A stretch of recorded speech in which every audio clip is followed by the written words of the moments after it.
विजय एकादशी व्रत कथा। एकादशी व्रतों का महत्व सुनने में धर्मराज युधिष्ठिर को अपार हर्ष की अनुभूति हो रही थी। मोक्ष प्राप्ति की इच्छा से धर्मराज युधिष्ठिर ने भगवान श्री कृष्ण से पूछा कि किस नाम की एकादशी होती है, कृपा करके हमें बताइए। भगवान श्री कृष्ण बोले, युधिष्ठिर, एक बार नारद जी ने कमल के आसन पर विराजमान होने वाले ब्रह्मा से प्रश्न किया, सूर श्रेष्ठ फागुन के पक्ष में जो विजय नाम की एकादशी होती है, कृपा करके उसके पुण्य का वर्णन कीजिए। तब ब्रह्मा जी ने कहा, नारद सुनो, एक उत्तम कथा सुनाता हूँ जो समस्त पापों का नाश करने वाली है। यह व्रत बहुत ही प्राचीन, पवित्र और पाप नाशक है। यह विजय नाम की एकादशी राजाओं को विजय प्रदान करती है, इसमें बिल्कुल भी संदेह नहीं है। पूर्व समय की बात है, भगवान श्री राम 14 वर्ष के लिए वनवास में गए तो उनके साथ माता सीता और लक्ष्मण जी भी साथ रहने लगे। वहाँ रहते समय रावण में चपलतावश विजयात्मा श्री राम जी की तपस्विनी माता सीता को उन्होंने उठा लिया। इस दुख से श्री राम अत्यंत व्याकुल हो उठे। उस समय सीता जी की खोज करते हुए वे वन में घूमने लगे। कुछ दूर जाने पर उन्हें जटायु मिले, जिनकी आयु समाप्त हो चुकी थी। इसके पश्चात उन्होंने वन के भीतर कबंध नाम का राक्षस का वध किया। फिर सुग्रीव के साथ उनकी मित्रता हुई। उनके बाद श्री राम जी के लिए वानरों की सेना एकत्रित हुई। हनुमान विजय एकादशी व्रत कथा। जय श्री कृष्णा। आप सभी का हर दिन शुभ और मंगलमय हो। इस बार फागुन महीने के कृष्ण पक्ष की विजय एकादशी का व्रत 6 मार्च और 7 मार्च गुरुवार के दिन रखा जाएगा। दोनों ही तिथियों में व्रत रखा जा सकता है। 6 मार्च को दशमी युक्त और 7 मार्च को द्वादशी तिथि युक्त एकादशी रहेगी। अगर सबसे शुद्ध एकादशी की बात की जाए तो 7 मार्च गुरुवार के दिन व्रत रखने के लिए सबसे उत्तम दिन है, क्योंकि एकादशी का व्रत नियम है कि अगर द्वादशी तिथि के एक अंश मात्र भी एकादशी रहती है तो उस तिथि में ही व्रत करके फिर त्रयोदशी तिथि में व्रत का पारण करना चाहिए। ऐसा करने से व्रत का पूरा फल आपको प्राप्त होता है। तो अब सुनिए विजय एकादशी की व्रत कथा। विजय एकादशी की व्रत कथा। एकादशी व्रतों का महत्व सुनने में धर्मराज युधिष्ठिर को अपार हर्ष की अनुभूति हो रही थी। मोक्ष प्राप्ति की इच्छा से धर्मराज युधिष्ठिर ने भगवान श्री कृष्ण से पूछा, वासुदेव, फागुन के कृष्ण पक्ष में किस नाम की एकादशी होती है, कृपा करके बतलाइए। भगवान श्री कृष्ण बोले, युधिष्ठिर, एक बार नारद जी ने कमल के आसन पर विराजमान होने वाले श्री ब्रह्मा जी से प्रश्न किया, सूरश्रेष्ठ फागुन के कृष्ण पक्ष में जो विजय नाम की एकादशी होती है, कृपा करके उसके पुण्य और पाप का वर्णन कीजिए। तब ब्रह्मा जी ने कहा, नारद सुनो, मैं एक उत्तम कथा सुनाता हूँ जो समस्त पापों का नाश करने वाली है। यह व्रत बहुत ही प्राचीन, पवित्र और पाप नाशक है। यह विजय नाम की एकादशी राजाओं को विजय प्रदान करती है, इसमें बिल्कुल भी संदेह नहीं है। पूर्व समय की बात है, भगवान श्री राम 14 वर्ष के लिए वनवास में गए और वहाँ पंचवटी में सीता माता जी तथा लक्ष्मण जी के साथ रहने लगे। वहाँ रहते समय रावण ने चालाकी से विजयात्मा की राम जी की तपस्विनी पत्नी सीता जी को हर लिया। उस दुख से श्री राम अत्यंत व्याकुल हो उठे। उस समय सीता जी की खोज करते हुए वे वन में घूमने लगे। कुछ दूर जाने पर उन्हें जटायु मिले, जिनकी आयु समाप्त हो चुकी थी। इसके बाद उन्होंने वन के भीतर कबंध नाम का राक्षस का वध किया। फिर सुग्रीव के साथ उनकी मित्रता हुई। उनके बाद श्री राम जी के लिए वानरों की सेना एकत्रित हुई। हनुमान जी ने लंका के उद्यान में जाकर सीता जी का दर्शन किया और उन्हें राम जी की चिन्ह स्वरूप मुद्रिका भी दी। यह उन्होंने बहुत महान पुरुषार्थ का काम किया था। वहां से लौटकर श्री रामचंद्र जी से मिले और लंका का सारा समाचार उनको बतलाया। हनुमान जी की बात सुनकर श्री राम जी ने सुग्रीव की अनुमति लेकर लंका को प्रस्थान करने का विचार किया और समुद्र के किनारे पहुंचकर उन्होंने लक्ष्मण जी से कहा, सुमित्रा नंदन, किस पुण्य के कारण आप इस समुद्र को पार किया जा सकता है? यह अत्यंत अगाध और भयंकर जल जंतुओं से भरा हुआ है। मुझे ऐसा कोई उपाय नहीं दिखाई देता जिससे इसको सुगमता से पार किया जा सके। लक्ष्मण जी बोले, महाराज, आपकी आदिदेव और पुराण पुरुषोत्तम हो, आपको सब बातों का पता है, आपसे कोई चीज छुपी नहीं है। यहाँ द्वीप के भीतर वक्त दालभ्य नाम का मुनि रहते हैं, वहाँ से आधे योजन की दूरी पर उनका आश्रम है। भैया, उन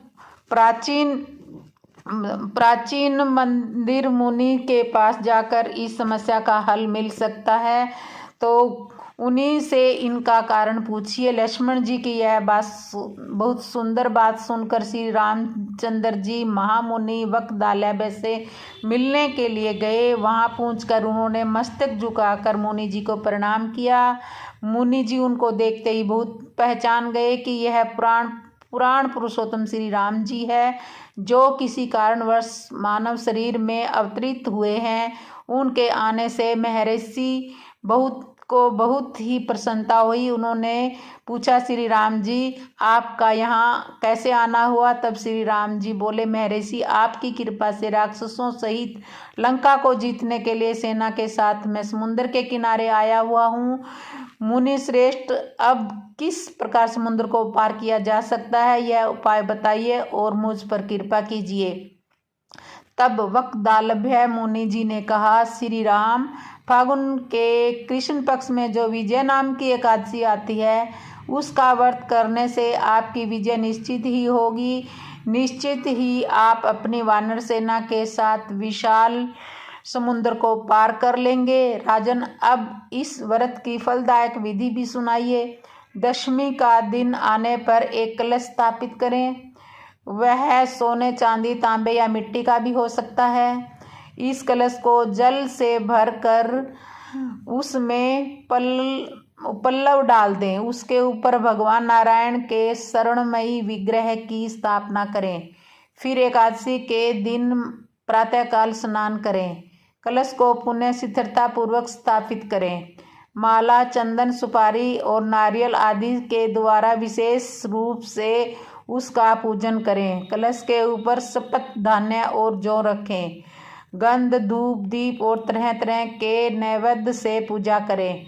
कलश के सामने बैठकर सारा दिन उत्तम और शुद्ध बातें करें और रात को भी महाजागरण करें। अखंड व्रत की विधि के लिए घी का दीपक जलाएं। फिर द्वादशी के दिन सूर्योदय होने पर उस कलश को किसी जलाशय के समीप, नदी, झरने या पोखरे के तट पर ले जाकर स्थापित करें और उसकी विधिवत पूजा करके देव प्रतिमा सहित उस कलश को वेदा ब्राह्मण के लिए दान कर दें। महाराज, कलश के साथ ही और भी बड़े बड़े दान देने चाहिए। श्री राम, आप अपने युद्धपतियों के साथ इसी विधि के प्रयत्न पूर्वक विजय एकादशी का व्रत कीजिए। इससे आपको विजय की प्राप्त होगी। ब्रह्मा जी कहते हैं, नारद यह सुनकर श्री रामचंद्र जी ने मुनि के कहे अनुसार उस समय विजय एकादशी का व्रत किया। उस व्रत के करने से श्री रामचंद्र जी विजय हुए। उन्होंने युद्ध में रावण को मारा, लंका पर विजय पाई और सीता जी को प्राप्त किया। ब्रह्मा जी ने नारद जी से कहा, बेटा, जो मनुष्य इस विधि से व्रत करते हैं उन्हें इस लोक में विजय प्राप्त होता है और उनका परलोक भी अक्षय बना रहता है। भगवान श्री कृष्ण कहते हैं, युधिष्ठिर महाराज, इस कारण विजय एकादशी का व्रत करना चाहिए। इस प्रसंग को पढ़ने और सुनने से हजारों वाजपेयी यज्ञ का फल मिलता है। प्रिय श्रोताओं, एकादशी के दिन तुलसा जी की पूजा भी आवश्यक करनी चाहिए, क्योंकि एकादशी के दिन की गई पूजा से भगवान विष्णु अपने भक्तों को सभी मनोकामनाएं पूर्ण करते हैं और उनके जीवन के सभी दुख दूर कर लेते हैं। आज के दिन जो भी भक्त अपने सच्चे मन से भगवान विष्णु के साथ ही तुलसी माता की कथा पढ़ता और सुनता है, उसके घर में सदा सुख और समृद्धि के भंडार भरे रहते हैं। तो आइए अब सुनते हैं तुलसी माता की कथा। आप सुनिए ग्यारस माता की कथा। एक बार एक राज्य में एक राजा रहता था। एक बार एक राज्य में एक राजा रहता था। वह बहुत ही बुद्धिमान और बलशाली था। राजा सदा अपनी प्रजा का बहुत अच्छे से ध्यान रखता था। प्रजा भी अपने राजाओं को बहुत पसंद करती थी।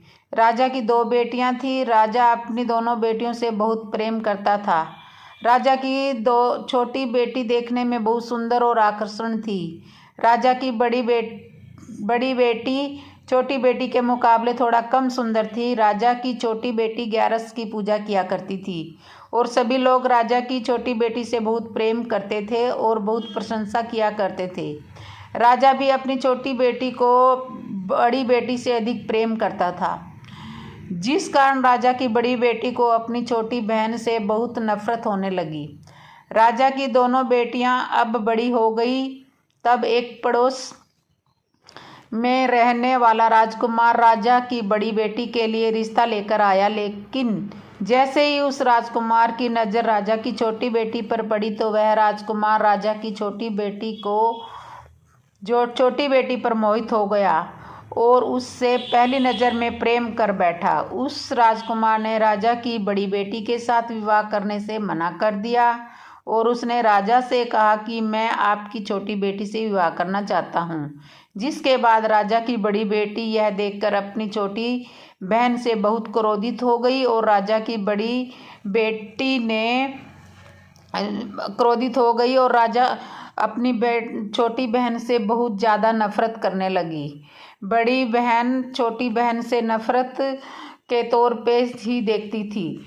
राजा की बड़ी बेटी ने अपनी छोटी बहन को अपना सबसे बड़ा दुश्मन मान लिया था। राजा की बड़ी बेटी ने अपनी छोटी बेटी से बदला लेने का निर्णय कर लिया। वो अपनी छोटी बहन से बदला लेना चाहती थी, जिसके लिए उसने अपनी छोटी बहन को जान से मारने का प्लान बना लिया। राजा की बड़ी बेटी ने अपनी छोटी बहन को मारने के लिए सबसे पहले एक लड्डू में जहर मिलाया, अपनी छोटी बहन को दे दिया और उसको लड्डू खाने के लिए कहा, लेकिन लड्डू खाने के बाद भी छोटी बहन को कुछ भी नहीं हुआ। बड़ी बहन यह देखकर बहुत ही आश्चर्यचकित हो गई, लेकिन बड़ी बहन ने हार नहीं मानी और उसने जब रात में छोटी बहन अपने कमरे में सो रही थी तब एक मटके में सांप रखकर उसके कमरे में छोड़ दिया, लेकिन सांप भी छोटी बहन का कुछ नहीं कर पाया।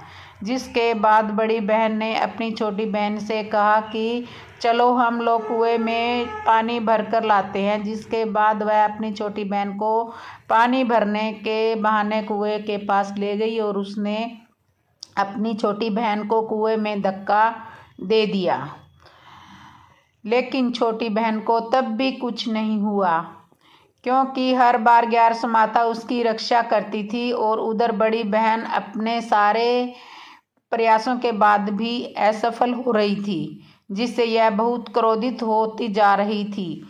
फिर उसने अपनी छोटी बहन के पास जाकर उससे खुद ही पूछा कि मेरी छोटी बहन, तुमको पता है भगवान ने सबकी मृत्यु एक निश्चित समय पर लिखी हुई है और कैसे तुम्हारी मृत्यु होगी, क्या यह तुम जानती हो? तब छोटी बहन ने बड़ी बहन को बताया कि हाँ, मैं तो जानती हूँ मेरी मृत्यु कैसे होगी।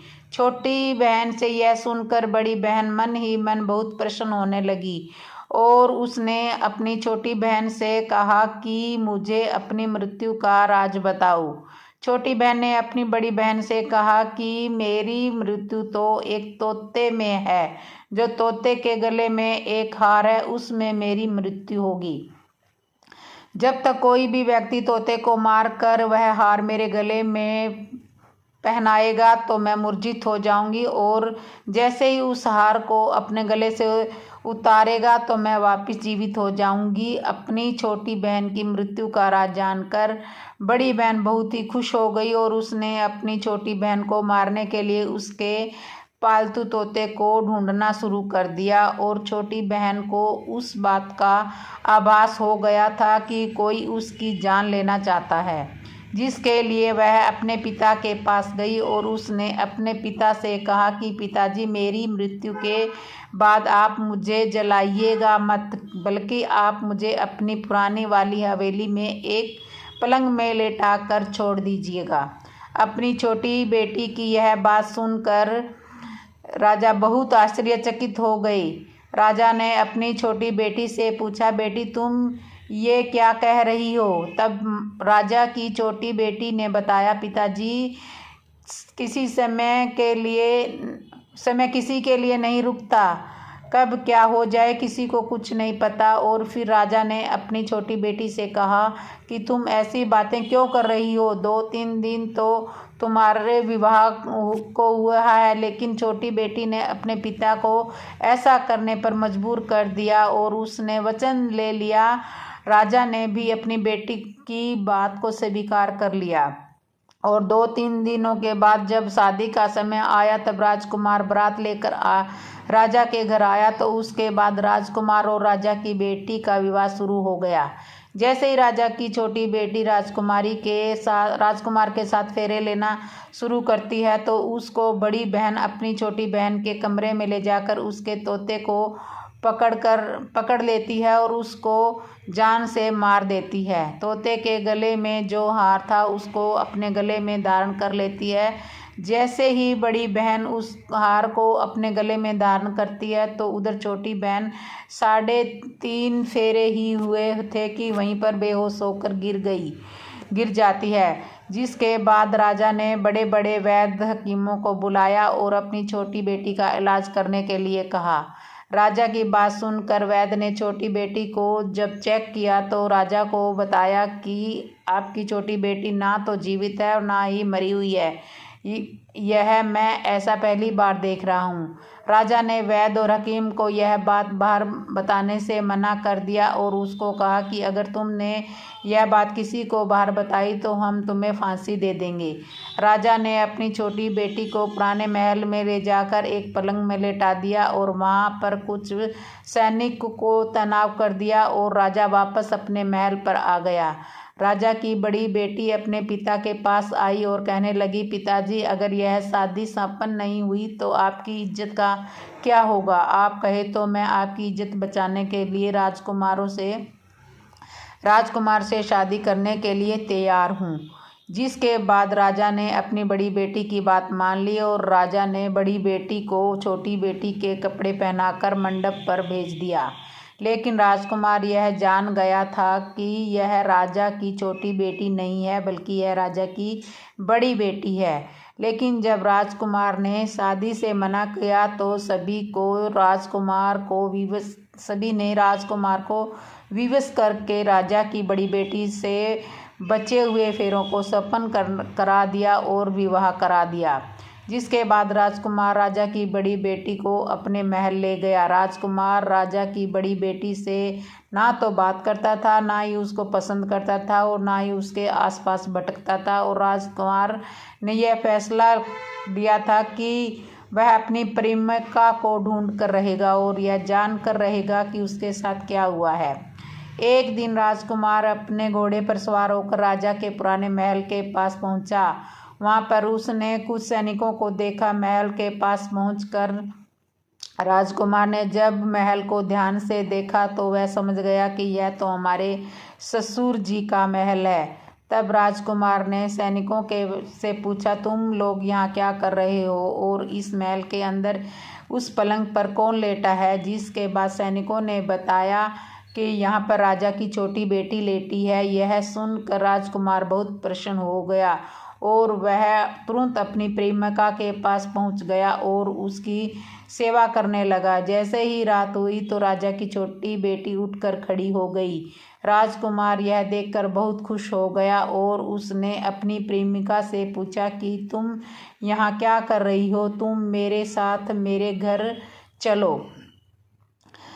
राजा की छोटी बेटी ने राजकुमार को सारी बात बता दी कि मेरी जान एक तोते में बसी हुई थी और मैंने यह बात सिर्फ अपनी बड़ी बहन को बताया था और मुझे पता था कि उसने ही मुझे मारने का प्रयास किया है। उसके पास एक हार है जिसको वह सुबह पहन लेती है और रात को उतार देती है। जब तक वह हार को पहने रखती है तब तक मैं मूर्छित रहती हूँ और जैसे ही वह हार को उतार देती है मैं जीवित हो जाती हूँ। और जब तक मेरी बड़ी बहन के पास वह हार है तब तक मैं ऐसे ही जीवित और मूर्छित होती रहूँगी। अगर मेरी बड़ी बहन के पास जो हार है वह हार मेरे हाथ लग जाए तो मैं हमेशा के लिए जीवित हो जाऊंगी। राजकुमार यह बात सुनकर राजा की छोटी बेटी के पास रहने का निर्णय ले लिया और उसने अपने बचे हुए 7 फेरे उस पलंग पे लेटी हुई राजा की छोटी बेटी के साथ ले लिए और अपना विवाह पूर्ण कर लिया और वहीं पर ही रहने लगा। देखते ही देखते कुछ समय में राजा की छोटी बेटी और राजकुमार की पत्नी पेट से हो गई। एक दिन राजकुमार किसी काम से बाहर जाना पड़ा, तब छोटी बहन के पेट में बहुत तेज से दर्द होने लगा, जिसके बाद उसने 11 माता का आह्वान किया। जिसके बाद वहाँ पर 11 माता प्रकट हुई और उन्होंने अपनी भक्त के दर्द को दूर किया और एक पुत्र की प्राप्ति करवाई और वहीं पर अचानक से राजकुमार भी आ गया।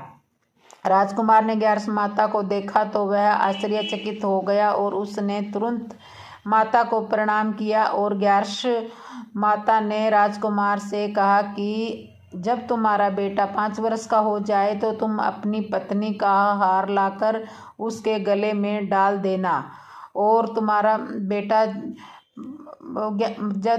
जब तुम्हारा बेटा 5 वर्ष का हो जाए तो तुम अपनी पत्नी का हार लाकर उसके गले में डाल देना। और देखते ही देखते राजकुमार और राजा की छोटी बेटी का पुत्र 5 वर्ष का हो जाता है।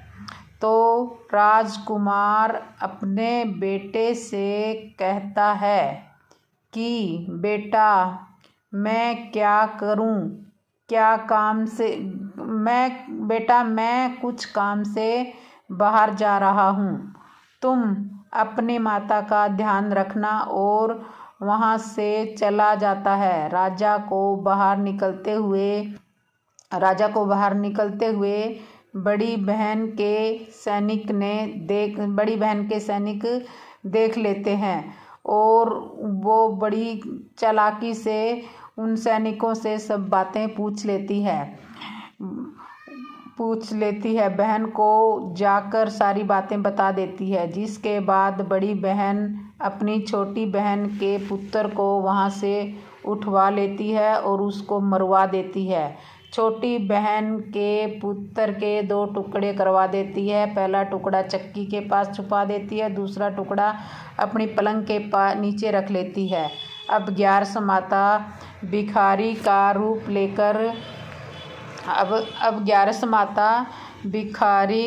रूप लेकर आते हैं। एक भिखारी का रूप रखकर बड़ी बहन के पास चली जाती है, जिसके बाद वहाँ पर भिक्षा मांगने लगती है। बड़ी बहन अपने नौकरों से कहती है कि जाकर भिक्षा दे दो, लेकिन जैसे ही नौकर 11 माता को भिक्षा देने आते हैं तो माता उन्हें मना कर देती है और कहती है कि मैं तुम्हारी महारानी से ही भिक्षा लूँगी। इसके बाद बड़ी बहन समय ही भिक्षा देने के लिए माता के पास आती है। तब माता एक बिल्ली का रूप लेकर उनके कमरे में चली जाती है और वहाँ पर राजा की छोटी बेटी के पुत्र के टुकड़ों को आपस में जोड़ देती है और उसे जीवित कर देती है। उसके बाद उसे वहाँ से ले जाती है। राजकुमार अपने बेटे को लेकर अपनी पत्नी के पास चला जाता है और उनसे कहता है कि तुम इनका ध्यान रखना, अगर तुम इस बच्चे का अच्छे से ध्यान रखोगी तो मैं तुमसे बात करूँगा। एक दिन राजकुमार अपने बच्चे से कहता है कि तुम मम्मी से उनके गले का हार मांग लो। जिसके बाद राजकुमार का लड़का अपनी मम्मी के पास जाता है और कहता है कि मम्मी मुझे तुम्हारा हार चाहिए जो तुमने गले में पहन रखा है। यह सुनकर पहले तो बड़ी बहन बहुत क्रोधित हो जाती है, पर उसको यह सब याद आता है कि राजकुमार ने कहा था कि अगर मैं इस बच्चे का ध्यान अच्छे से रखूंगी तो मुझसे वो बात करेंगे, जिसके कारण वह हार को उस बच्चे को दे देती है और वह तुरंत हार को लेकर चला जाता है, अपने पिताजी को दे देता है। तभी राजकुमार अपने बेटे को लेकर वहाँ से जाने लगता है और अपनी पत्नी से कहता है कि तुम हमारे लिए खाना बनाकर रखना, मैं शाम को आकर तुम्हारे साथ खाना खाऊंगा। और वह अपने बेटे को लेकर वहाँ से चला जाता है, जिसके बाद वह राजा के पास जाता है और उसको सारी बातें बता देता है। राजा अपनी बड़ी बेटी की यह करतूत सुनकर बहुत क्रोधित होते हैं और अपनी परवरिश पर ही दोष देने लगते हैं और राजकुमार को अपनी छोटी बेटी के साथ रहने के लिए आदेश देते हैं। उम्मीद करते हैं ग्यारस माता की यह कथा आप सबको पसंद आई होगी। आपको ये पसंद आई होगी विजय एकादशी के दिन सुनी जाने वाली तुलसी माता की कहानी। तुलसी माता की कहानी हम सबको पढ़नी चाहिए। एक समय की बात है, एक परिवार में ननंद और भाभी साथ साथ रहा करती थी। ननंद का विवाह अभी नहीं हुआ था। वह तुलसी माता जी के पौधों की बहुत सेवा किया करती थी। नियम से तुलसी को सींचती थी और दीपक जलाती थी, लेकिन उसकी भाभी को ये सब बातें बिल्कुल भी पसंद नहीं थी। कभी उसकी भाभी को बहुत ज़्यादा गुस्सा आता था, तब वह अपनी ननंद को ताना मार देती थी और यह कहती थी कि जब तुम्हारा विवाह होगा तो इस तुलसा को ही बरातियों को खाने के लिए दूंगी और तुम्हारे दहेज में भी तुलसी को ही दूंगी। तुम जब देखो तुलसी की सेवा में ही लगी रहती हो। कुछ समय बीत जाने पर ननंद का विवाह तय हो गया। विवाह के दिन भाभी ने अपने कहे अनुसार बरातियों के सामने तुलसी का यह गमला फोड़ दिया, जिसकी सेवा उसकी ननंद किया करती थी, और वह तुलसी के पत्ते खाने के लिए कहा। तुलसी जी की कृपा से वह फूटा हुआ गमला कई दूसरे स्वादिष्ट पकवानों में बदल गया। भाभी ने गहनों के नाम पर तुलसी की मजरी से बने हुए गहने अपनी ननंद को पहना दिए। देखते ही देखते तुलसी की मजरी से बने हुए गहने भी सुंदर सोने जवरात में बदल गए। इतना ही नहीं, भाभी ने सारे क्रोध के वस्त्रों के स्नान पर तुलसी का जनेऊ रख दिया और वह भी रेशमी और सुंदर वस्त्रों में बदल गया। अब जब ननंद अपनी ससुराल पहुंची तो ससुराल में उसके दहेज की बहुत प्रशंसा हुई। यह बात भाभी के कानों में भी पहुंची। उसे बहुत आश्चर्य हुआ। उसने सोचा कि ननंद के गहने, कपड़े और जनेऊ तक तुलसी जी के ही रखे थे, तुलसी की मंजरी ही रखी थी। अब यह सब जानकर भाभी को बहुत आश्चर्य हुआ। अब उसे तुलसी की पूजा का महत्व समझ में आ गया था। उस भाभी की भी एक लड़की थी। वह अपनी बेटी से कहने लगी कि बेटी, तुम भी तुलसी जी की सेवा किया करो, तुम्हें भी तुम्हारी बुआ की तरह फल मिलेगा। वह जबरदस्ती अपनी बेटी से तुलसी की सेवा करवाया करती थी, लेकिन लड़की का मन तो तुलसी की सेवा में लगता ही नहीं था। धीरे धीरे समय बीतता गया। भाभी की बेटी बड़ी हो गई। अब उसके विवाह की तैयारियां होने लगी। उसके विवाह का समय आ गया। तब भाभी सोचने लगी कि जैसा व्यवहार मैंने अपनी ननंद के साथ किया था, वैसा ही मैं अपनी बेटी के साथ भी करूंगी, ताकि इसको भी ससुराल में प्रसन्नता मिले, वह भी गहनों से लद जाए और बरातियों को भी खाने में तरह तरह के पकवान मिलेंगे और ससुराल में भी उसकी बहुत प्रशंसा होएगी और उसको बहुत सम्मान मिलेगा। यही सोचकर भाभी बरातियों के सामने तुलसी का गमला फोड़ देती है, लेकिन इस बार गमले की मिट्टी ही रह जाती है। मंजरी और पत्ते भी अपने ही रूप में रहते हैं। जनेऊ ने भी अपना रूप नहीं बदला। और जब भाभी ने सभी बरातियों को खाने में तुलसी के पत्ते दिए तो यह देखकर सभी लोग और बाराती बहुत ही भाभी की बुराई करने लगे। भाभी ने लालच में आकर अपनी बेटी के दहेज में भी तुलसी के पत्ते और मंजरी आदि रख दी थी। जब बेटी ससुराल पहुंची तो वहां भी उसकी बहुत बुराई हुई। भाभी गुस्से के मारे कभी भी अपनी ननंद को नहीं बुलाती थी। एक दिन भाई ने सोचा कि मेरी पत्नी तो मेरी बहन को कभी नहीं बुलाती, क्यों ना मैं ही उसको जाकर मिलकर आऊं। यह सोचकर उसने अपनी पत्नी से कहा और कुछ उपहार भी अपनी बहन को के लिए ले जाने के लिए बात कही। तो उसकी भाभी ने थैले में ज्वार भर कर कह दिया कि इसे थैले को लेकर चले जाओ, यह लो और कुछ नहीं है, तुम यही लेकर जाओ। तब भाई बहुत दुखी मन से अपनी बहन के पास चल दिया। रास्ते में वह सोचता रहा कि कोई भला अपनी बहन के घर ज्वार कैसे लेकर जा सकता है। यही सोचकर वह गौशाला के पास रुक गया और वह ज्वार का थैला उसने एक गाय के आगे पलट दिया। तभी एक ग्वाले ने यह सब देखकर कहा कि तब ग्वाले ने देख लिया और ग्वाले ने आकर उस भाई से कहा कि अरे भाई, आप गाय के सामने हीरे मोती और सोना क्यों डाल रहे हो? गाय को तो घास डालनी चाहिए। तब भाई ने देखा कि वह हैरान हो गया। फिर भाई ने ग्वाले को सारी बात बताई और धन देकर खुशी खुशी अपनी बहन के घर चल दिया। दोनों भाई बहन एक दूसरे को देखकर बहुत प्रसन्न हुए। तब बहन ने तुलसी माता से सच्चे मन से प्रार्थना की कि उसकी भाभी को समृद्धि प्राप्त हो जाए और तुलसी माता की कृपा से उसके घर में सुख और समृद्धि और धन के भंडार भर जाए। कुछ दिनों के बाद देखते ही देखते भाभी का मन बदल गया और वह भी अपनी ननंद को बहुत मान सम्मान देने लगी और वह भी सच्चे मन से तुलसी की सेवा करने लगी। तुलसी माता की कृपा से उनके घर में भी सुख समृद्धि के भंडार भर गए और उनके घर में अब कलह क्लेश भी नहीं रहता था और सभी सुख से रहने लगे थे। प्रेम से बोलिए तुलसी माता की जय, एकादशी माता की जय, बोलो श्री हरि की जय। तो गाइस, जिसने भी मेरे चैनल को सब्सक्राइब नहीं किया, सब्सक्राइब करना, लाइक करना, कमेंट करना और बेल आइकन बटन तो ज़रूर दबा लेना ताकि आने वाली हर नई वीडियो की नोटिफिकेशन आप तक पहुंचे और आप ऐसे ही मेरे चैनल पे सुंदर सुंदर कथाएं सुन सकें।